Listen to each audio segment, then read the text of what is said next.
कोल्हापूर महापालिकेच्या निवडणुकीची धामधूम संपली आहे। 81 सदस्य संख्या असलेल्या कोल्हापूर महापालिकेत कायद्यानुसार 10% म्हणजेच 8 स्वीकृत नगरसेवकांची नियुक्ती करता येणार आहे।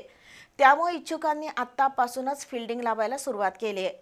काँग्रेस, भाजप, शिवसेना या पक्षात स्वीकृतसाठी चढाओढ निर्माण झाली आहे। स्वीकृतची संधी नेमकी कोणाला मिळणार याकडे सर्वांचं लक्ष लागून राहिलंय। कोल्हापूर महापालिकेच्या निवडणुकीत सत्तेसाठी लागणारं बहुमत महायुतीनं गाठलं असून 45 जागांवर विजय मिळवलाय। काँग्रेसनंही 34 जागा जिंकून चांगलं यश मिळवलंय। कायद्यानुसार कोल्हापूर महापालिकेत आता 8 स्वीकृत नगरसेवक नियुक्त करता येणार आहेत। त्यामुळे काँग्रेसला 4, भाजपला 3 आणि शिवसेनेला 1 स्वीकृत नगरसेवक पद मिळणार आहे।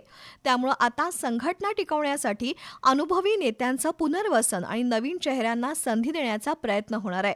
भाजपला 3 स्वीकृत नगरसेवक मिळणार असल्यानं त्या पक्षातील एका पराभूत उमेदवाराच्या समर्थकांनी निकाला दिवशीच भाजप कार्यालयासमोर आंदोलन केलं होतं।